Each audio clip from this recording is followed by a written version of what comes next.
আসসালামু আলাইকুম। তো আমি আবার তোমাদের মাঝে হাজির হয়ে গেলাম তোমাদের নতুন অধ্যায় নিয়ে। তো তোমরা শুনেছো ইতিমধ্যেই যে তোমাদের পরীক্ষা অনুষ্ঠিত হবে সামনেই। তো কোন কোন বিষয় অধ্যায়গুলো নিয়ে অনুষ্ঠিত হবে তোমাদের পরীক্ষা, সেটা আমাদের ডিপার্টমেন্টের আরেক স্যার আক্তার হোসেন, তো উনি ইতিমধ্যে তোমাদেরকে বলে দিয়েছিল গত লাস্ট ক্লাসে যে আমাদের 3টা অধ্যায় নিয়ে তোমাদের পরীক্ষাটা অনুষ্ঠিত হবে। তো 3টা অধ্যায়ের মধ্যে আমরা 2টা অধ্যায় তোমাদের ইতিমধ্যে অনলাইন ক্লাস হয়ে গেছে। আজকে যে অধ্যায়টি বাকি আছে সেটার চেষ্টা করব মোটামুটি একটু বুঝিয়ে দিতে, যাতে তোমরা পরীক্ষাটা ভালো মানে অনুষ্ঠিত, যে পরীক্ষাটা তো হতে যাচ্ছে সেই পরীক্ষায় তোমরা কিছু হলেও অ্যান্সার করতে পারো বা সেটা তোমরা সমাধান করতে পারো, সলভ করতে পারো। তো তোমাদের সবার সুস্বাস্থ্য কামনা করে আমি শুরু করতে যাচ্ছি ক্লাসটি। কারণ সুস্বাস্থ্য এই বলে কামনা করছি এই কারণে, আশা করছি তোমরা সবাই ভালো আছো এবং সবাই এই ক্লাসটি দেখছো। তো আমি তোমাদেরকে একটু অ্যাডভাইস করি, সেটা হচ্ছে যে তোমরা এই ক্লাসটি শুধু শুনলে হবে না। আমি এখন যে অধ্যায়টা পড়াবো 3য় অধ্যায়, তোমাদের প্রথম পত্র, তোমাদের প্রথম পত্রের বইগুলো নিশ্চয়ই তোমাদের কাছে আছে। তো বইটা খুলে 3য় অধ্যায়টা খুলো, আমার কথাগুলো শোনার সাথে সাথে যদি একটু বইটি তোমরা দাগাও বা একটু দেখো সাথে সাথে, তাহলে তোমরা যখন ক্লাসটা শেষ হবে তারপরে যদি তোমরা এটা একটু রিভাইজ করো, তাহলে তোমরা এই অধ্যায়টা সহজ হয়ে যাবে তোমাদের কাছে। শুধু শুনলে হবে না, তোমাদের বোঝারও চেষ্টা করতে হবে, তোমাদেরও কিছু করার থাকে। শুধুমাত্র টিচারের ক্লাসটা শুনলেই হয় না, সেটাকে বোঝার জন্য নিজের কিছুটা হলেও আন্তরিক প্রচেষ্টা থাকতে হয়। তো আমি সেটাই আশা করছি যে তোমরা সেভাবেই এখন আমার ক্লাসটা দেখছো এবং সেভাবে করছো আমি যেভাবে বলছি। তো আজকে যে অধ্যায়টি আমরা আলোচনা করব সেটা হচ্ছে তোমার প্রথম পত্রের, আমাদের অর্থনীতি প্রথম পত্রের 3য় অধ্যায়। 3য় অধ্যায়টা তোমার উৎপাদন ব্যয় ও আয়, এই অধ্যায়টা নিয়ে আলোচনা করব। এই অধ্যায়টি তোমাদের বাকি আছে বোঝানোর, সেই অধ্যায়টি নিয়ে আমরা আলোচনা করব আজকে, যে এখানে কি কি আছে। এখানে মেন যে সমস্ত বিষয়গুলো আছে সেগুলো নিয়েই আমরা আজকে আমি এই পেপারসগুলো সাজিয়েছি। এই পেপারসগুলো মোটামুটি একটু বুঝিয়ে দেওয়ার চেষ্টা করছি, যেহেতু এটা অনলাইন ক্লাস, একদম খুবই ব্যাখ্যা করে আমি বুঝাতে সময় পাবো না, যতটুকু পারছি চেষ্টা করছি। প্রথমে দেখো, যেটা এটা প্রোডাকশন, উৎপাদনটার নামই হচ্ছে উৎপাদন, দ্যাট মিনস প্রোডাকশন। তাহলে তোমার প্রথমে জানতে হবে যে প্রোডাকশনটা কি, তাই তো? প্রোডাকশনটা কি? আমরা সাধারণত জানি কোনো কিছু উৎপাদন করা মানে হচ্ছে কোনো কিছু সৃষ্টি করা, তাই তো? এটা বোঝায়। কিন্তু অর্থনীতিতে প্রোডাকশন একটু ভিন্ন কীরকম? প্রোডাকশন হচ্ছে আমাদের অর্থনীতির ভাষায় শুধু তোমার সৃষ্টি করাকে বোঝায় না, এটাকে সৃষ্টি করে নতুন, এটাকে মানে রূপান্তর করে এটার আকার বা তোমার রূপগত যে অবস্থানটা আছে সেটা পরিবর্তন করে নতুন উপযোগ সৃষ্টি করাকে কি বলে? উৎপাদন বলে বা তোমার প্রোডাকশন বলে। কীরকম? যেমন ধরো বনে কি আছে? গাছ আছে, তাই না? তো এই গাছ থেকে আমরা কি তৈরি করি? কাঠ তৈরি করি। কাঠ থেকে কি তৈরি করা হয়? আসবাবপত্র তৈরি করা হয়। তাহলে বনের গাছ থেকে আমরা কাঠ তৈরি করে আসবাবপত্র তৈরি করলাম, আসবাবপত্র নতুন উপযোগ সৃষ্টি করলাম। এটাকে বলা হচ্ছে অর্থনীতির ভাষায় প্রোডাকশন বা উৎপাদন। তো এই প্রোডাকশনের 4টা উপকরণ আছে। উপকরণগুলো কি কি দেখো? ভূমি, শ্রম, মূলধন, সংগঠন। ভূমি দ্যাট মিনস হচ্ছে ল্যান্ড কী ধরনের? আমাদের এই ল্যান্ডের যোগান হচ্ছে সীমাবদ্ধ, হ্যাঁ, ল্যান্ডের উর্বরতা আছে, তাই তো? ভূমির যোগানটা বাড়ানো যায় না, এই ধরনের বৈশিষ্ট্যগুলো ভূমিতে বর্তমান। আর শ্রমটা কি? অর্থনীতির ভাষায় লেবারটা কি? লেবার হচ্ছে তোমার উৎপাদন কাজে যে ব্যবহৃত তোমার শারীরিক বা মানসিক পরিশ্রমকে আমরা লেবার বলি অর্থনীতির ভাষায়। আর মূলধন কি? মূলধন হচ্ছে যে কোনো দ্রব্যকে আমি কি করলাম? উৎপাদন করার পরে সেই দ্রব্যটি আবার পুনরায় যদি আমার উৎপাদন কাজে ব্যবহৃত হয়, তাহলে সেটাকে আমি অর্থনীতির ভাষায় বলবো মূলধন। তো তো সেটার অর্থনীতির ভাষায় আমি মূলধন বলছি। যেমন ধরো কৃষকে কি করে, কৃষকরা বীজ উৎপাদন করে, তাই না? তো বীজটা আবার কি করে, ফসল উৎপাদনের জন্য ব্যবহৃত হয়, এটা হচ্ছে মূলধন। যে আমি যে দ্রব্যটা উৎপাদন করলাম সেটা কি হলো, পরবর্তী উৎপাদনে কাঁচামাল হিসেবে ব্যবহৃত হলো, পরবর্তীতে আবার নতুন করে উৎপাদন কাজে নিয়োজিত হলো, সেটাই হচ্ছে মূলধন। আর সংগঠন কি, সংগঠন হচ্ছে ভূমি, শ্রম, মূলধন, এই তিনটি একসাথে কাজে লাগিয়ে যে আমাদের যে লক্ষ্যটা অর্জন করা হয়, যে প্রচেষ্টা, লক্ষ্য অর্জনের জন্য যে প্রচেষ্টা, সেটাকে আমরা বলবো হচ্ছে সংগঠন। তো প্রোডাকশনটা কি, তারপরে প্রোডাকশনের উপকরণ। তো এইটুকু আমার মনে হচ্ছে যে একটু তোমরা কিছুটা হলেও বুঝতে পেরেছো, তাই তো? এরপরে দেখো উৎপাদন অপেক্ষক। উৎপাদন অপেক্ষক কি, আমার প্রোডাকশন, এখানে আমার দুই প্রকার আছে উৎপাদন অপেক্ষক, একটা হচ্ছে স্বল্পকালীন, একটা হচ্ছে দীর্ঘকালীন উৎপাদন অপেক্ষক। তা এই দুইটা বোঝার আগে তোমার উৎপাদন অপেক্ষকটা কি এটা আগে একটু বুঝো, যে উৎপাদন অপেক্ষকটা কি। উৎপাদন অপেক্ষক হচ্ছে তোমার ইনপুট এবং আউটপুট, এই দুটির মধ্যে যে কারিগরি সম্পর্ক বর্তমান, বা যেটাকে বলা হয় কারিগরি সম্পর্ক, আমি বলতে চাচ্ছি যেমন ইনপুট আর আউটপুটের জন্য যে ফাংশন দিয়ে আমরা একসাথে কি করি, একসাথে সংযুক্ত করে যে উৎপাদনের কাজে আমরা ব্যবহৃত করি, সেটাই হচ্ছে উৎপাদন অপেক্ষক। যেমন এখানে আমি বলতে চাচ্ছি, মার্কার লাগবো,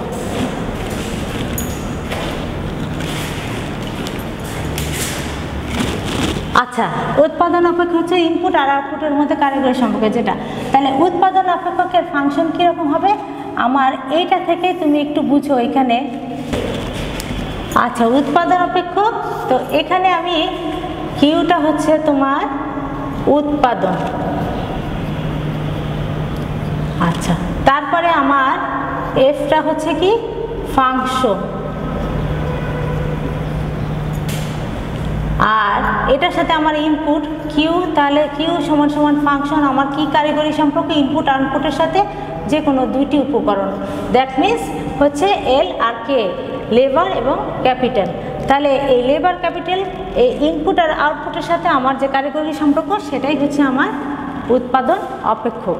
তো উৎপাদন অপেক্ষক আমরা দুইভাবে বিভক্ত করতে পারি, একটা হচ্ছে স্বল্পকালীন উৎপাদন অপেক্ষক, একটা হচ্ছে দীর্ঘকালীন উৎপাদন অপেক্ষক।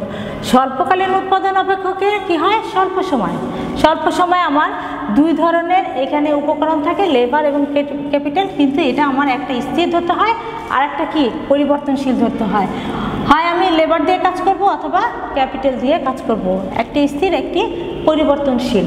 আর দীর্ঘকালীন সময় দুইটি আমি পরিবর্তনশীল উপাদান বর্তমান থাকে, সেটাকে আমরা বলি দীর্ঘকালীন উৎপাদন অপেক্ষক।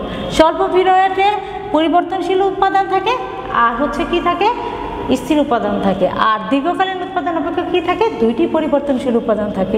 একটু চিত্রটার দিকে খেয়াল করে দেখো, চিত্রে কি আছে, চিত্রে দেখো আমার এখানে আমি স্বল্পকালীন উৎপাদন অপেক্ষকের চিত্রটা দেখিয়েছে যে আমার টোটাল উৎপাদন কি হচ্ছে, আমি শ্রম দিয়ে লেবার দিয়ে করছি, আর কেটা আমার কি স্থির, দ্যাট মিনস পরিবর্তন উৎপাদনশীল হচ্ছে আমার লেবার। তাহলে আমার উৎপাদন বাড়তেছে, উৎপাদন বাড়ছে কিভাবে, দেখো উপরের থেকে বাড়ছে এবং ক্রমশ বেড়ে বেড়ে কি হচ্ছে, আস্তে আস্তে কমে যাচ্ছে, এই জন্য একটা সর্বোচ্চ বিন্দু, তারপরে আবার কমে যাচ্ছে।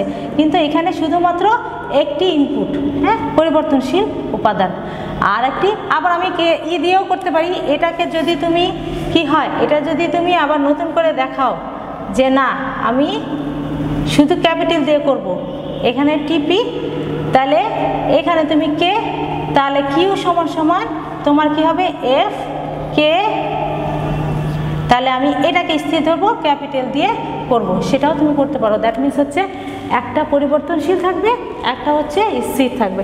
সেই স্বল্প সীমায় আমরা উৎপাদন ফাংশনটাকে, সেই জন্য কে এর উপরে দেখো বার দেওয়া আছে, সেই জন্য আমি এইভাবে প্রকাশ করি যে যেটা দিয়ে আমরা কাজ করব পরিবর্তনশীল, আর যেটা স্থির থাকবে সেটার উপর বার দেওয়া থাকবে। তার মানে হচ্ছে স্বল্পকালীন উৎপাদন অপেক্ষক হচ্ছে আমার কিউ সমান সমান এফ ব্র্যাকেট এল কে বার, তাই তো? এরপরে দেখো দীর্ঘকালীন উৎপাদন অপেক্ষক, দীর্ঘকালীন উৎপাদন অপেক্ষকে আমরা দুইটাই কি করি, দীর্ঘ সময় যেহেতু দুইটাই আমরা পরিবর্তন করতে পারি, এটা স্বল্প সময়ে আমরা দুইটাই পরিবর্তনশীল হতে পারে না, দীর্ঘ সময় আবার দুইটাই, দীর্ঘ সময় যখন বিবেচনা করা হয় তখন আমি দুইটাই আমার পরিবর্তনশীল থাকে। সেক্ষেত্রে দেখো এখানে আমরা যখন উৎপাদন করছি আমার এটা একটা উৎপাদন অপেক্ষক, আমার এক সময় আমি যদি দীর্ঘ পিরিয়ডে আবার উৎপাদন করতে চাই তখন আমার নতুন করে আর একটা, প্রথমটা হচ্ছে আমার কিউ নট, এরপরে দেখো কিউ ওয়ান, এরপর তুমি যদি আরও করতে চাও সেক্ষেত্রে তুমি আরও বাড়াতে পারো কিউ টু, এবং আমার দুটাই হচ্ছে পরিবর্তনশীল উপাদান থাকবে। তাহলে তোমরা মোটামুটি কি বুঝলে যে উৎপাদন কি, উৎপাদন উপকরণ কি, এবং উৎপাদন অপেক্ষক দুই ধরনের কী ধরনের বৈশিষ্ট্য, স্বল্পকালীন উৎপাদন অপেক্ষকে কি থাকে এবং দীর্ঘকালীন উৎপাদন অপেক্ষকে কোন ধরনের উপাদান বিদ্যমান থাকে, তাই তো? আচ্ছা, এরপরে দেখো আমরা উৎপাদন অপেক্ষকে প্রকারভেদে চলে যাই। উৎপাদন অপেক্ষকে আমরা তিন ধরনের উৎপাদন আমরা পেয়ে থাকি সাধারণত। একটা হচ্ছে মোট উৎপাদন, গড় উৎপাদন, আর একটা হচ্ছে কি প্রান্তিক উৎপাদন। এই দেখো মোট উৎপাদন, গড় উৎপাদন, প্রান্তিক উৎপাদন। এখন মোট উৎপাদনটা কি? মোট উৎপাদন দেখো পাশে আমি লিখে রেখেছি টিপি। টিপি হচ্ছে কি টোটাল প্রোডাকশন মানে মোট উৎপাদন। মোট উৎপাদনটা কি? স্বল্প সময়ে যেহেতু এটা বিবেচনা করা হয় তাহলে স্বল্প সময়ে দেখো আমার ফাংশনটা হচ্ছে কেটাকে আমি কি করেছি, কেটাকে আমি বার হিসেবে ধরেছি, আর এটা পরিবর্তনশীল উপাদান এল। তাহলে স্বল্প সময়ে আমার যে উৎপাদন তোমার পরিবর্তনশীল উপকরণ দ্বারা যে পরিমাণ উৎপাদন করা হবে টোটাল সামগ্রিকভাবে সেটাই হচ্ছে মোট উৎপাদন, দ্যাট মিনস এটা টিপি। আর গড় উৎপাদন কি? গড় উৎপাদন হচ্ছে মোট উৎপাদনকে যখন আমি কি করব, মোট উৎপাদনকে যখন আমি পরিবর্তনশীল উপাদান দ্বারা ভাগ করব তাহলে যেটা আমি পাবো যে সেটাই হচ্ছে যে অনুপাতটা পাবো সেইটাই হচ্ছে আমার গড় উৎপাদন, that means AP, that means হচ্ছে অ্যাভারেজ প্রোডাকশন। অ্যাভারেজ প্রোডাকশনে তাহলে কিউ আমরা কি জানি? কিউ জানি আমরা এই ফাংশনটা এফ আমার হচ্ছে এল কে। তুমি এটাকে আবার যদি কে এলটাকে স্থির ধরে কেটাও করো সেটাও করতে পারো, জব মন্দাত। তার মানে কথা হচ্ছে যেটা পরিবর্তনশীল উপাদান সেই পরিবর্তনশীল উপাদান দিয়ে তুমি মোট উৎপাদনকে ভাগ করলে গড় উৎপাদন পেয়ে যাবে, দ্যাট মিনস এপি।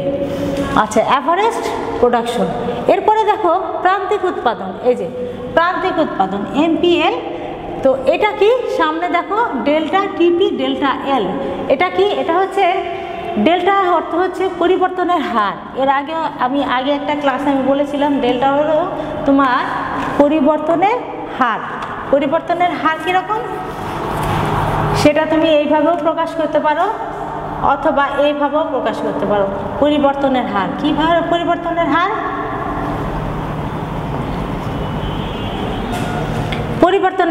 পরিবর্তনের হার হচ্ছে তুমি নতুন মানে উপকরণের এক একক বৃদ্ধির ফলে তোমার মোট উৎপাদন যে পরিবর্তন ঘটে সেটাই হচ্ছে কি প্রান্তিক উৎপাদন, মানে হচ্ছে এমপিএল।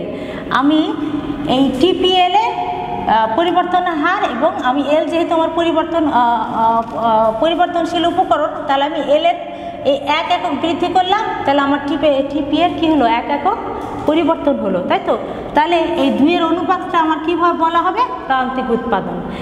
তাহলে এখন মোট উৎপাদন, গড় উৎপাদন, প্রান্তিক উৎপাদন প্রকারভেদ। এটাকে তুমি কি বললাম প্রথম থেকে খেয়াল করো যে সমষ্টিগতভাবে যে উৎপাদন করা হয় সেটা হলো মোট উৎপাদন। আর গড়টা কি? গড়টা হচ্ছে আমি মোট উৎপাদনকে যখন পরিবর্তন উৎপাদনশীল দিয়ে ভাগ করবো সেটাই হচ্ছে আমার গড় উৎপাদন। প্রান্তিক কি? পরিবর্তনের হার, মানে একক পরিবর্তনশীল উৎপাদন আমি বৃদ্ধি করব, তার ফলে আমার মোট উৎপাদন যে পরিবর্তনটা হবে সেটাই হচ্ছে এমপিএল। ক্লিয়ার?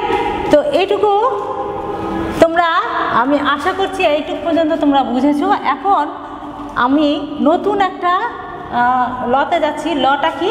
উৎপাদন বিধি, দ্যাট মিনস প্রোডাকশন ল। এটা একটু বোঝার হচ্ছে ল তিন ধরনের। একটা হচ্ছে ক্রমবর্ধমান প্রান্তিক উৎপাদন বৃদ্ধি, আর একটা হচ্ছে ক্রমহ্রাসমান প্রান্তিক উৎপাদন বৃদ্ধি, আর একটা হচ্ছে সমানুপাতিক প্রান্তিক উৎপাদন বৃদ্ধি। যেহেতু এটা অনলাইনের ক্লাস, যেহেতু তিনটাই আমি তোমাকে কি করব সূচি দিয়ে বা চিত্র দিয়ে বুঝিয়ে দিতে পারবো না, এতখানি সময় আমি পাবো না, সেহেতু আমি তিনটা থেকে সবচেয়ে মোস্ট ইম্পর্টেন্ট সেটা হচ্ছে ক্রমহ্রাসমান প্রান্তিক উৎপাদন বৃদ্ধি। এটা আমি তোমাকে সূচি দিয়ে এবং চিত্র দিয়ে বুঝিয়ে দিব। আর একটা যদি তুমি ভালো করে বুঝো তাহলে এগুলো তুমি বই থেকে একটু দেখলেই বুঝে যাবে, যে কোনো একটা বুঝলে। তারপর আমি এটা বলে দিচ্ছি ক্রমবর্ধমান প্রান্তিক উৎপাদন বিধিটা কি। আগে তোমার জানতে হবে যে তোমার উৎপাদন বিধি কি। উৎপাদন বিধি হচ্ছে যে বিধির সাহায্যে বা যে বিধির সাহায্যে আমরা উৎপাদনের উপকরণ কতটুকু ব্যবহার করলে কতটুকু উৎপাদন বৃদ্ধি পায় সেটা জানতে পারি, সেটাই হচ্ছে আমার উৎপাদন বিধি বা প্রোডাকশন ল।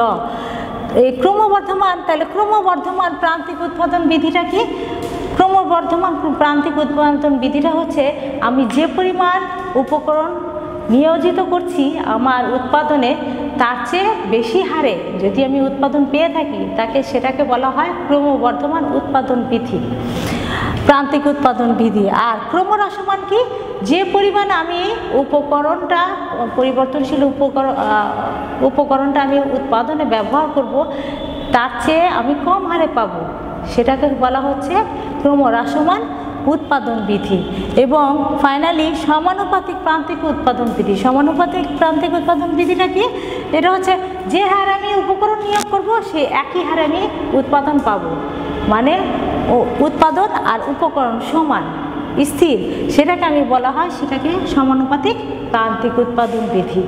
এখন আসো ক্রমহ্রাসমান প্রান্তিক উৎপাদন বিধিটা একটু বুঝিয়ে দেই, তাহলে তোমরা বাকি দুটো বই থেকে দেখলেই আশা করছি বুঝে যাবা। তো ক্রমহ্রাসমান, দেখো ক্রমহ্রাসমান প্রান্তিক উৎপাদন বিধিতে প্রথমে আমি একটা তালিকা নিলাম। কি ধরনের তালিকা? যে জমির পরিমাণ, আমরা কি জানি উপকরণে আমরা পড়েছিলাম, ভূমিতে পড়েছিলাম যে ভূমির যোগান সীমাবদ্ধ, তাহলে আমি জমির পরিমাণ ধরে নিলাম 1 একর। হ্যাঁ, আর সংমিশ্রণ ABCD এটা আমি পরে রেখাচিত্র দিয়ে পাবো। তার আগে তুমি দুটো উপকরণ ধরো, দুটো উপকরণে কি হবে আমি ধরলাম, এটা যেহেতু টাকায়, আমি যেহেতু রেখাচিত্রে এটা দেখাবো সেই জন্য এটাকে আমার কি করতে হবে, সংখ্যায় পরিবর্তন করতে হবে। তাহলে আমি টাকা হিসেবে এটা ধরলাম দুটো উপকরণে 1000, 2000, 3000, 4000। আর টিপি, আচ্ছা আমি তোমার এই টাকা উৎপাদন করলাম, এই এলকে এই পরিমাণ আমি করলাম কিসে, জমিতে 1 একর জমিতে। সেক্ষেত্রে আমার মোট উৎপাদন কত হয় আর এমপি কত হয়, প্রান্তিক উৎপাদন কত হয়। দেখো মোট উৎপাদন আমি প্রথমটা পাচ্ছি কি 50, তাহলে আমার প্রান্তিক হচ্ছে 50। এরপরে দেখো এটা যেহেতু ক্রমহ্রাসমান, মোট উৎপাদন পরের বার আমি করলাম 2000, তাহলে আমার কি হলো মোট উৎপাদন বাড়লো 90। কিন্তু দেখো 50, তার চেয়ে বেশি হারে বাড়ে নাই, তার চেয়ে একটু কম হারে বা সমান হারেও বাড়ে নাই। যদি 50-এর চাইতে বেশি বাড়তো তাহলে আমার কি হতো, এটা ক্রমবর্ধমান হতো। যেহেতু এটি 50-এর চেয়ে কম 40, তাহলে আমার এটা কি হবে, মোট উৎপাদন বাড়লো ঠিকই কিন্তু একটু কমলো, তাহলে এটা আমার কি ক্রমহ্রাসমান। এরপরে দেখো আরও বাড়ছে, আমি আবার 3000 যখন এটা ইনভেস্ট করলাম বা বিনিয়োগ করলাম তখন আমার দেখো এখানে আমার কি হলো 120, হ্যাঁ 120 মণ। তাহলে সেই ক্ষেত্রে আমার দেখো প্রান্তিক উৎপাদন 30, 40 প্রথমে ছিল 50, তারপরে 40, তারপরে 30, ধীরে ধীরে কিন্তু কমছে কিন্তু মোট উৎপাদন বাড়ছে। ফাইনালি আমার কি 140, তখন আমার প্রান্তিক উৎপাদন 20। হ্যাঁ, আস্তে আস্তে এটা কি হচ্ছে, কমে যাচ্ছে। এই জন্য এটাকে আমরা বলি যে ক্রমহ্রাসমান প্রান্তিক উৎপাদন বিধি। এই ক্রমহ্রাসমান প্রান্তিক উৎপাদন বিধি তোমার অষ্টাদশ শতাব্দীতে প্রথম টার্গো, ব্রিটিশ অর্থনীতিবিদ টার্গো উদ্ভাবন করেছিল। কিন্তু এইটা একদম প্রাতিষ্ঠানিক একটা রূপ লাভ করে রূপদান করে অধ্যাপক মার্শাল। তিনি এই ক্রমহ্রাসমান প্রান্তিক উৎপাদন বিধির প্রবক্তা। তো প্রথমে দেখো আমরা এইটুকু তো দেখলাম যে সূচিটা, হ্যাঁ, যে ক্রমশ কমছে, মোট উৎপাদন বাড়ছে ক্রমশ কমছে। যে পরিমাণ আমি দিচ্ছি 1000, 2000, 3000, যে পরিমাণ আমি নিয়োগ করছি উৎপাদন, দ্যাট মিনস উপকরণ উৎপাদনে, সেই পরিমাণ আমার কিন্তু বাড়ছে না, তার হারে কম হারে বাড়ছে। তো কম হারে যদি বেড়ে থাকে তাহলে আমার এটা হচ্ছে কি ক্রমহ্রাসমান প্রান্তিক উৎপাদন বিধি। এখন এই সূচির ভিত্তিতে আমি কি করলাম, একটা চিত্র অঙ্কন করলাম। চিত্রটা কি দেখো, আমার ভূমি অক্ষে কী নিলাম আমি, উপকরণ ব্যয়, হ্যাঁ উপকরণ ব্যয় নিলাম, আর লম্ব অক্ষে নিলাম প্রান্তিক উপযোগ। তো ভূমি অক্ষে আমার উপকরণ ব্যয় কত আছে, 1000, 2000, 3000, 4000। এই যে দেখো 1000, 2000 এভাবে নিলাম। তুমি চিত্র এরভাবে আঁকতে পারো, আমি তো তোমাকে সময় স্বল্পতার কারণে আমি তোমাদেরকে এইভাবে একে বুঝিয়ে দিলাম, যে যাতে তুমি সহজে এটা তোমাকে বোঝানো যায়। তুমি চিত্র আঁকতে পারো। আমি এখানে যখন 1000, 2000, 3000, 4000 নিয়েছি, তুমি এটাকে ও এক্স, এটাকে আমি দিলাম এল কে, এটাকে তুমি অন্যভাবে নিতে পারো 2000, বা এখানে আমি 3000 দিলাম, এখানে 4000, এখানে আমি 5000। যেটা আমি, যদি তুমি আমার সাথে সাথে আঁকতে চাও তাহলে নতুন করে এইভাবেও নিতে পারো। যেটা আমি চিত্রে এখানে একে যেটা আমি এনেছিলাম তোমার বোর্ডে, সেটা হলো 1000, 2000, 3000, 4000। আচ্ছা, এরপরে দেখো আমার ভূমি লম্ব অক্ষে কী লাগবে? লম্ব অক্ষে আমার লাগবে হচ্ছে প্রান্তিক উৎপাদনের পরিমাণটা, তাই তো?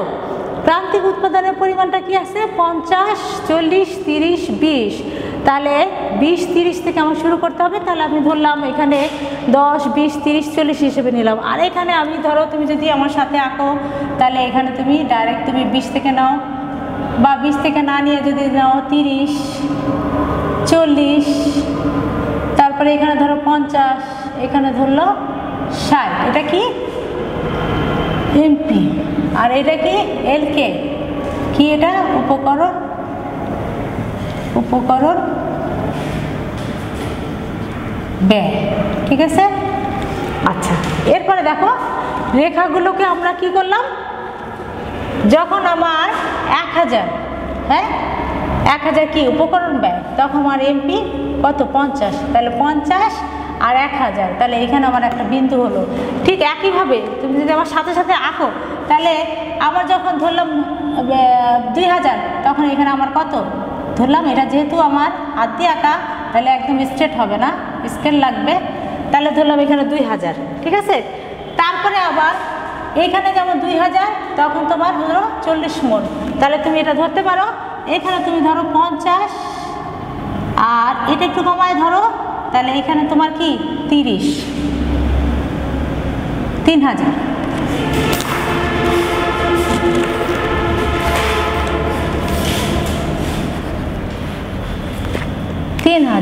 ঠিক আছে? আচ্ছা, আবার এখানে আমি যেটা ধরলাম তোমার 30, আর তখন তোমার 3000, এখানে 3000, এখানে 30। তাহলে নতুন একটা বিন্দু আসলো আমার সি। সেটা তুমি তোমার নিজে যদি অঙ্কন করো, সেক্ষেত্রে তুমি ধরো 40, আর এখানে হলো 4000। তাহলে ধরলাম 4000। ঠিক আছে? আচ্ছা, 5000 আমার একটু পরে ধরি। আচ্ছা, আমার এখানে 20 মণ যখন, তখন আমার 4000 আমি উপকরণ ব্যয় বিনিয়োগ করেছিলাম। তাহলে এখানে আমার হবে 30, আর এখানে আমি ধরে নিলাম 5000।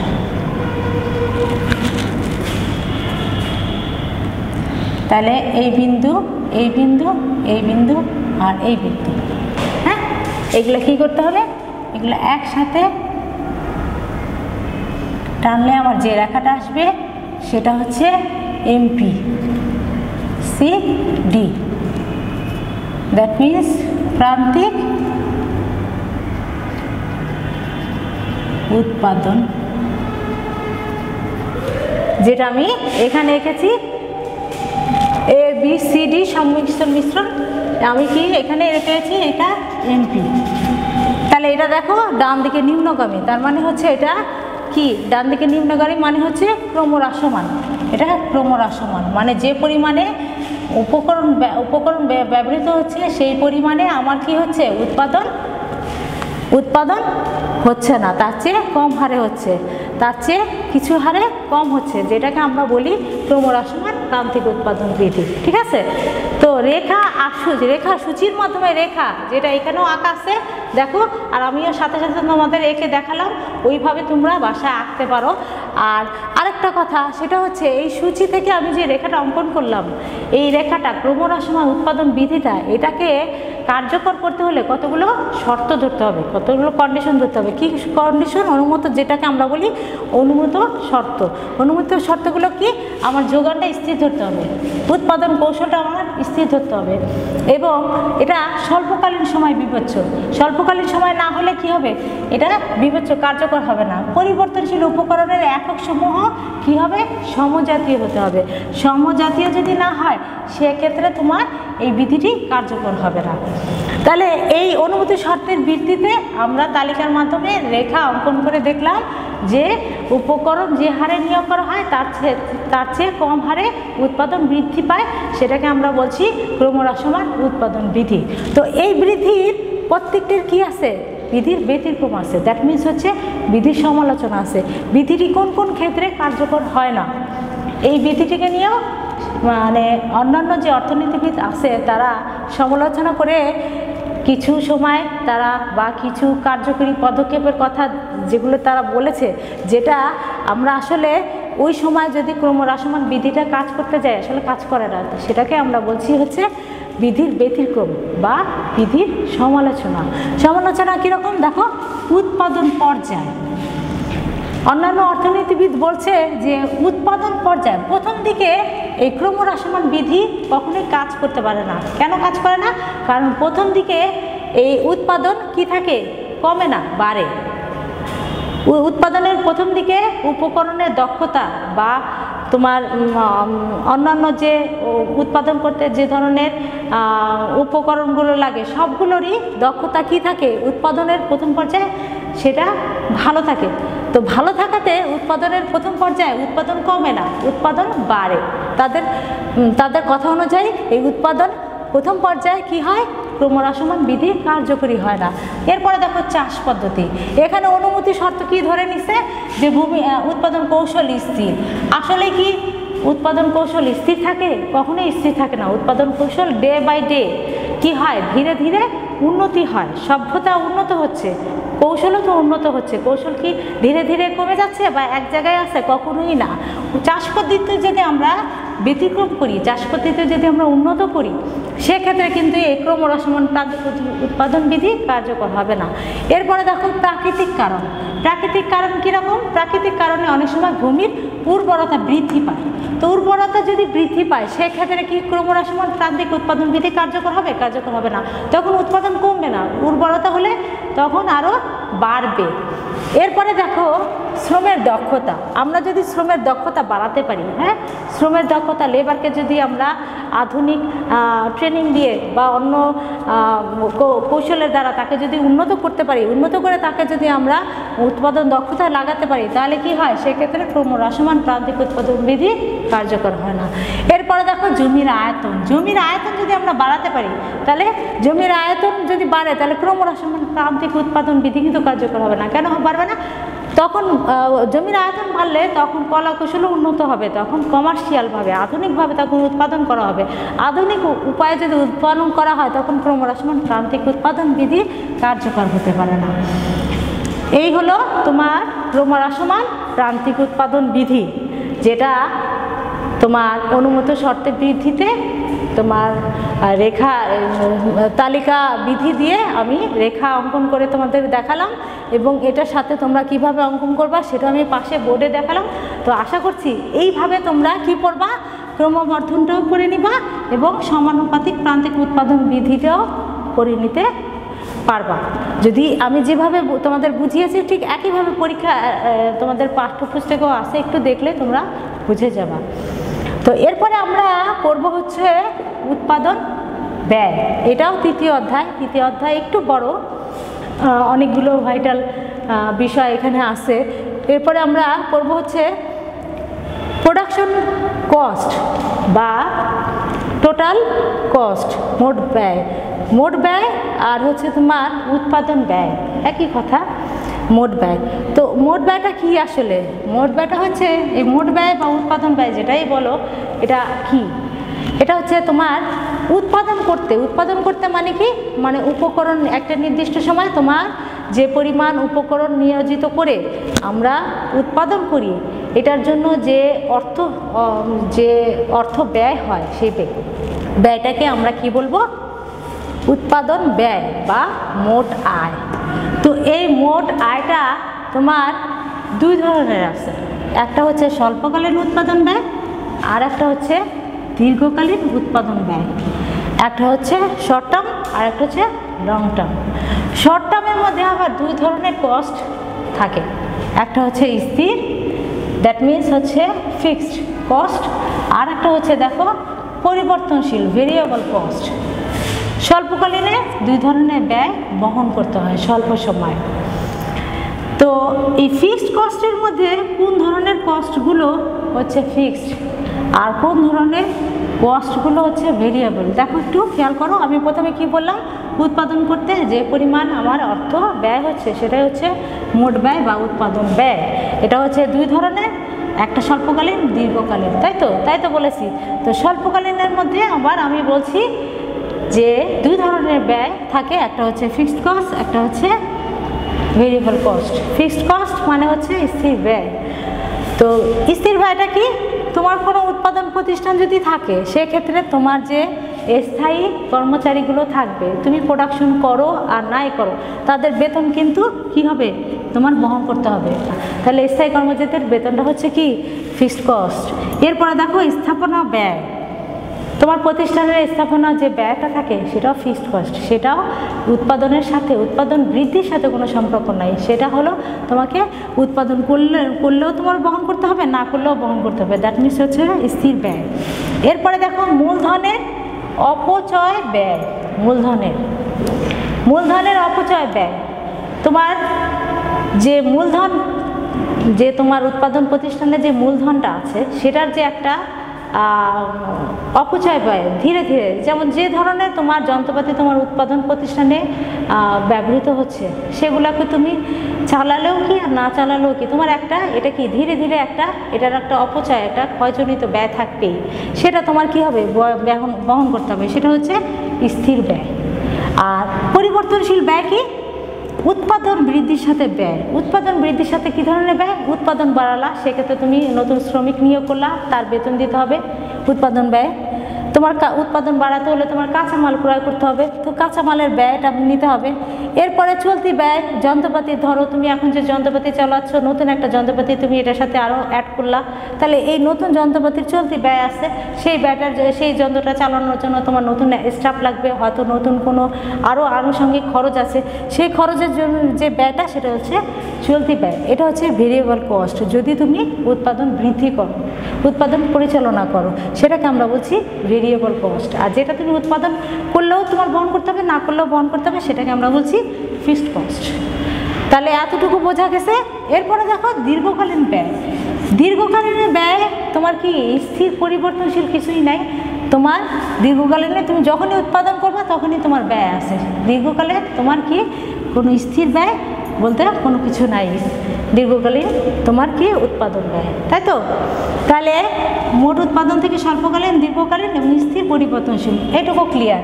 এরপরে আসো, এই যে আমি বলছি তোমাকে যে স্থির ব্যয়, আর হচ্ছে তোমার আরেকটা কি বললাম আমি, পরিবর্তনশীল ব্যয়। এটা আমরা রেখাচিত্রে যদি অঙ্কন করে থাকি তাহলে কোন ধরনের রেখা বা রেখার আকৃতি বা রেখার রূপ কীরকম হয় সেটা আমরা এখন দেখব। তো স্থির ব্যয়ের একটা দেখো আমাদের রেখাচিত্র আমরা একটু অঙ্কন করি, হ্যাঁ। তো নাহলে তুমি যখন বইয়ে দেখবা যে এরকম চিত্র, তখন তো এটার সাথে তুমি পরিচিত হতে পারবা না, সেই জন্য আমি একটু রেখা অঙ্কন করে নিয়ে আসছি, যাতে তুমি বই যখন খুলবে, অধ্যায়গুলো যখন পেজগুলো উল্টাবে, তখন যেন তুমি এই বিষয়গুলোর সাথে পরিচিত হতে পারো, যে এটা না তোমার পরিচিত, এটা তুমি দেখেছো।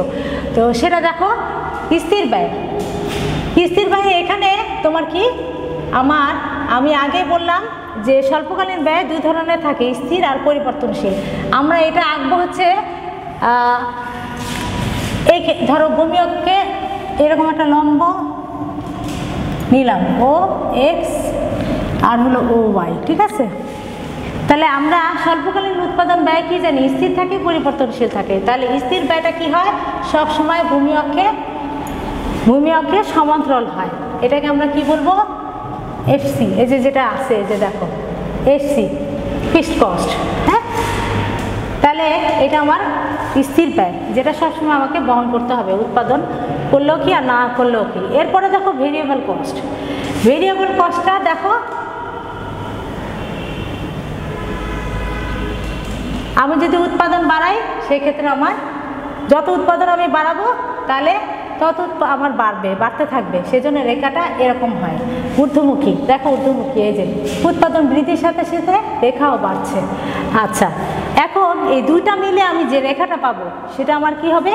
সেটা হবে আমার টোটাল কস্ট। কোন ধরনের টোটাল কস্ট? এটা স্বল্পকালীন টোটাল কস্ট। তাহলে দুইটা মিলে আমি কি করব? এখন বাড়াই এই দুইটাকে।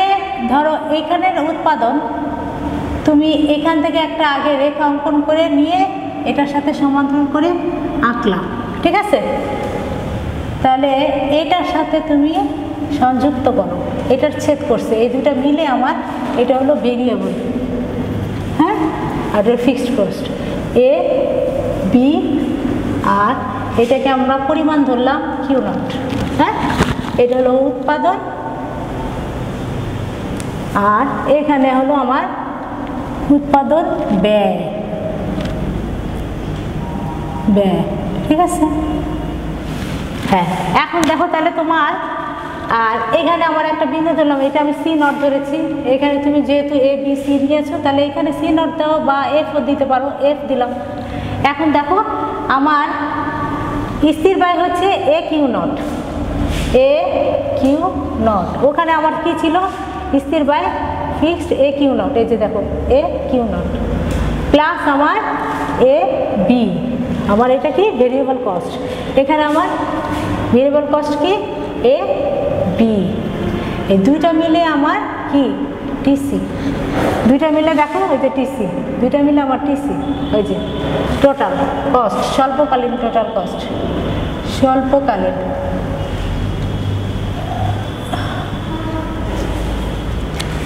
বোঝা গেছে? এটা হচ্ছে স্বল্পকালীন উৎপাদন ব্যয় রেখা। কিভাবে অঙ্কন করলাম? এখান থেকে এই যে চিত্রটা আর অঙ্কন করার পদ্ধতি আমি দেখিয়ে দিলাম। এরপরে দেখো আমার পাশে আর একটা আছে, সেটা কি গড় ব্যয়, স্বল্পকালীন গড় ব্যয় এসি। হ্যাঁ, আমরা তো এতক্ষণ কি পড়লাম? এতক্ষণ আমরা কি দেখলাম? এতক্ষণ দেখলাম হচ্ছে তোমার টিসি। টিসির মধ্যে দুই ধরনের ব্যয়, সেটা আমরা দেখলাম। এই চিত্রটা হচ্ছে টিসি। এখন আমরা যাব হচ্ছে তোমার অ্যাভারেজ কস্ট, হ্যাঁ, দ্যাট মিনস হচ্ছে গড় ব্যয়। গড় ব্যয়তে যাব।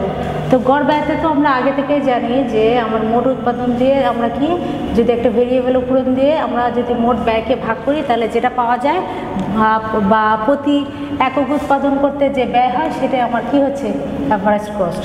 তো দেখো, একটু খেয়াল করে দেখো, টিসির মধ্যে আমরা আগে থেকেই জানি যে এফসি থাকে এবং কি থাকে ভিসি থাকে, তাই তো? তাহলে আমার তার মানে হচ্ছে টিএফসি প্লাস টিভিসি, টিসি, হ্যাঁ। তাহলে এইটাকে আমি কি করব? মোট উৎপাদন দিয়ে আমার তো ভাগ দেবো, তাই না? তাই ভাগ দিলে আমার কি হবে? এএফসি থাকবে, এএবিসি থাকবে। দ্যাট মিন হচ্ছে আমার এই এসির মধ্যে হচ্ছে আমার এবিসিও থাকবে, এএফসি থাকবে। তো এটাকে আমার যদি আমি চিত্রের রূপ দান করি ঠিক এরকম রূপটা হবে, ইউ আকৃতির হবে, ইউ আকৃতি হবে। আমি একে দেখাচ্ছি, তার আগে বলছি দেখো ইউ আকৃতির কেন হয় সব সময়? তোমার এটা ঊর্ধ্বগামী, এটা ছিল টোটাল কস্ট যেটা ছিল এটা ঊর্ধ্বগামী। কেন ছিল? কারণ উৎপাদন বাড়বে আর এটা কি বাড়বে? রেখাটা ঊর্ধ্বগামী হবে। আর এটা হচ্ছে দেখো যেটা গড় ব্যয় সেটা কি হচ্ছে? গোল হচ্ছে। কেন গোল হচ্ছে? তোমার দুই ধরনের কস্ট, একটা হচ্ছে AFC fixed cost. Fixed cost দেখো ধীরে ধীরে কমছে, প্রথম যখন ঊর্ধ্বগামী থাকে তার থেকে আস্তে আস্তে নিচে নামতে থাকে ফিক্সড কস্ট, আস্তে আস্তে ব্যয়টা কমতে থাকে স্থির ব্যয়। আর যেটা ভেরিয়েবল কস্ট সেটা প্রথম দিকে কম থাকে, কিন্তু যখন উৎপাদন বৃদ্ধির সাথে সাথে এটা কিন্তু বাড়তে থাকে, ঊর্ধ্বগামী হয়। তারপরে দুইটার সংমিশ্রণে আমি যে রেখাটা পাই, দেখো এই অর্ধেক এখানে হচ্ছে আমার কি, এই বিন্দুটা যদি আমি নিয়ে থাকি এই বিন্দু থেকে এখানে, তাহলে অর্ধেক হচ্ছে আমার কি, দেখো নিম্নগামী হচ্ছে দুইটাই রেখা। এখানে যদি কিউ নট হয় তাহলে আমার এটাও হচ্ছে নিম্নগামী, আর এটাও প্রথম দিক থেকে আমার রেখাটা প্রথম দিক থেকে নিম্নগামী ছিল, কিন্তু ধীরে ধীরে এটা ঊর্ধ্বগামী হচ্ছে। কোনটা? Variable cost. কী কারণে? উৎপাদন বৃদ্ধির সাথে সাথে। এখন তুমি যদি এটা আঁকার চেষ্টা করো তাহলে তুমি এভাবে নিতে পারো। এটা হচ্ছে সবসময় অর্থনীতির যে কোনো চিত্রে একটা ভূমি অক্ষ থাকে, একটা লম্ব অক্ষ থাকে, এটা তো তোমরা জানো।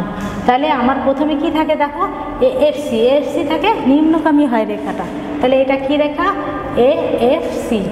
এরপরে দেখো এবিসি ভেরিয়েবল কস্ট থাকে, ভেরিয়েবল কস্ট কি থাকে প্রথম দিকে কম থাকে কিন্তু পরে ঊর্ধ্বগামী হয়ে যায়, যেটা হচ্ছে আমার এবিসি।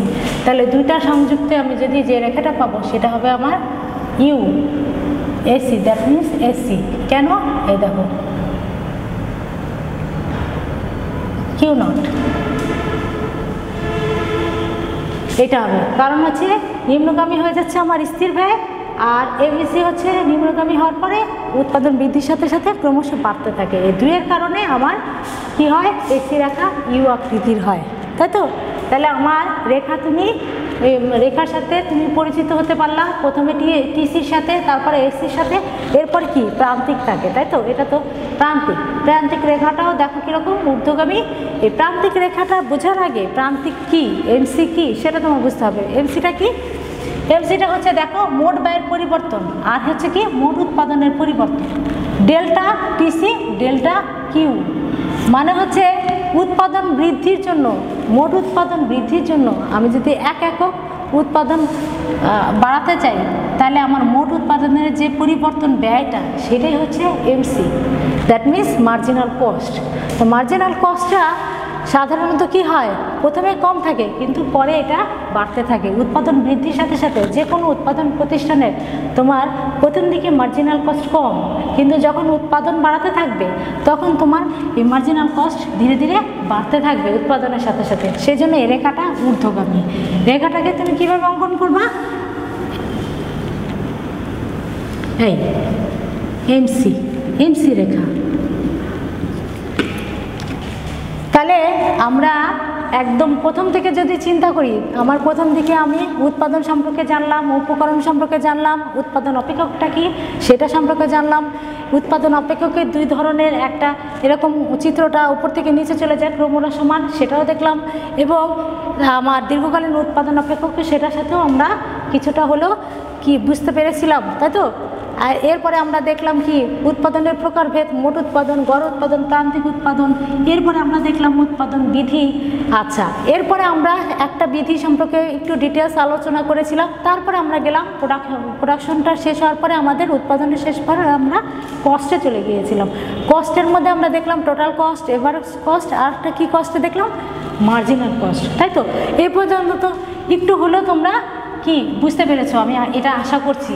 আমি তোমাদের চেষ্টা করেছি, আমি আশা করছি যে তোমরা একটু হলেও বুঝতে পেরেছো। এরপরে আরেকটা ছোট টপিকস আছে এই অধ্যায়ে, সেটা হচ্ছে এসি আর এমসির মধ্যে একটা রিলেশন আছে, যেটা তোমাদের পরীক্ষার মধ্যে বেশ এটা আসে, উদ্দীপকের মধ্যেও আসে এবং তোমার উদ্দীপকের মধ্যেও আসে, এবং এটা তোমার যে কোনো একটা বহু নির্বাচনের প্রশ্নের মধ্যেও সাধারণত এটা দিয়ে থাকে। দেখো উৎপাদনের সম্পর্ক কিসের, আমরা তো প্রান্তিক মার্জিনাল কস্টের এবং গড় এভারেজ কস্ট, হ্যাঁ এমসি এবং এসি এই দুইটা সম্পর্কে আমরা জানি। তো জানলে এইটা আলাদা আলাদা করে আমরা শিখেছি যে মার্জিনাল কস্টটা কি আর কি এসিটা কি। তো এসিটার মধ্যে দুইটার মধ্যে তো আসলে রিয়েল সম্পর্কটা কি, কোন ধরনের সম্পর্ক, হ্যাঁ উৎপাদন বৃদ্ধির সাথে সাথে এদের মধ্যে কোন ধরনের সম্পর্ক বিদ্যমান থাকে। তো রিলেশনটা দেখো প্রান্তিক ব্যয় এবং গড় ব্যয়ের সম্পর্কটা কি, উৎপাদন বৃদ্ধির প্রথম থেকে আমরা এমসি রেখা, তো আমরা এটার সাথে পরিচয় হয়েছি আগেই যে এমসি রেখা ঊর্ধ্বগামী হয়। তাহলে এমসি রেখা উৎপাদন বাড়ছে, এখান থেকে ধরলাম উৎপাদন, এটা হলো মার্জিনাল পয়েন্ট একদম, যেটা আমি মার্জিনাল পয়েন্টটা কিউ নট দিয়ে আমি কী করলাম, এটাকে কিউ নট, হ্যাঁ মার্জিন। তাহলে এখানে আমার আরও উৎপাদন আছে, এটা আমি ধরে নিলাম, এখানেও উৎপাদন আছে হচ্ছে। তাহলে উৎপাদনের প্রথম দিকে কিউ ওয়ান, আর এটা যদি আমি ধরি কিউ টু, তাহলে দেখো প্রথম দিকে কি হয় এসি গ্রেটার দেন এমসি, কারণ কি দেখো এমসি নিচে, মার্জিনাল কস্টটা নিচে এসি রেখার, হ্যাঁ তাহলে গ্রেটার দেন মানে এভারেজ কস্ট হচ্ছে আমার মার্জিনাল কস্টটা কম। তারপর উৎপাদন বৃদ্ধির সাথে সাথে এসিও বাড়ছে, আবার কি মার্জিনাল কস্টটাও বাড়ছে, একসঙ্গে দুইটা ছেদবিন্দু একসাথে সমান সমান, এসি আর এমসি সমান সমান। এই বিন্দুতে যেটা ছেদবিন্দু সেখানে আমার এভারেজ কস্ট এবং মার্জিনাল কস্ট সমান হয়, মানে গড় ব্যয় এবং প্রান্তিক ব্যয় সমান হয়, যেটা ছেদবিন্দু থাকে, যেটাকে আমরা উৎপাদনে সিগনোনাইজ করেছিলাম কিউ নট দিয়ে। হ্যাঁ, এরপরে দেখো উৎপাদন যদি আমি আরও বাড়াই কিউ নট, সেক্ষেত্রে আমার কি হয়, মার্জিনাল কস্ট, প্রান্তিক কস্ট বেড়ে গেছে। দ্যাট মিনস প্রান্তিক কস্ট হচ্ছে গ্রেটার দেন, তারপরে এসি, কার সাথে, এসি, এসিটা কমছে ধীরে ধীরে, কার সাথে কমছে, এমসির চেয়ে কম, সেক্ষেত্রে আমার এমসি রেখা গ্রেটার দেন এসি। তাহলে তিনটা পর্যায় থাকে, সম্পর্কের তিনটা পর্যায় থাকে। প্রথম পর্যায় হলো এসি গ্রেটার দেন এমসি, দ্বিতীয় পর্যায় হচ্ছে এসি ইকুয়াল এমসি, এবং তৃতীয় পর্যায় হচ্ছে MC greater than AC. Clear? এইটুকু যদি তুমি জানো, এরপরে যে এটার বর্ণনাটা একটু পড়লেই বা এটার সাথে যদি কোনো উদ্দীপক দেয়, সেটাও তুমি আশা করছি পারবে। তো আজকে তোমাদের অধ্যায়টা মানে ছোট্ট একটা ক্লাস, অনলাইনের ক্লাস খুব বড় হয় না, 30-35 মিনিট ক্লাসে আমি যতটা পেরেছি তোমাদেরকে বোঝানোর চেষ্টা করেছি, যেহেতু তোমাদের একটা পরীক্ষার একটা এই অধ্যায়টা আছে, সেই কারণে এখন জানি না কতটুকু বুঝতে পেরেছো। তো আমি চেষ্টা করেছি, আর তোমরা বাকিটা তোমরা ইসে করো, তোমরা একটু এটার একটু পড়ো, বা আমি কি বলেছি সেটা একটু বারে বারে দেখো, দেখে এটা একটু পড়ো। যদি তারপরও না বুঝতে পারো, আমাদের সাথে যোগাযোগ করার, তোমরা তো জানোই আমাদের বিভিন্ন নাম্বার, কন্ট্যাক্ট নাম্বার তোমাদের কাছে তো আছেই। এরপরে যদি তোমাদের আরও কোনো ধরনের সহযোগিতা লাগে, তাহলে আমাদের সাথে যোগাযোগ করবে, আমরা যথাসম্ভব এটা তোমাদের সলিউশন করার চেষ্টা করব। তো তোমাদের সবাই আবার প্রথমেই সুস্বাস্থ্যের কামনা করেছিলাম, আবারও সুস্বাস্থ্যের কামনা করে তোমাদের কাছ থেকে বিদায় নিচ্ছি। খোদা হাফেজ।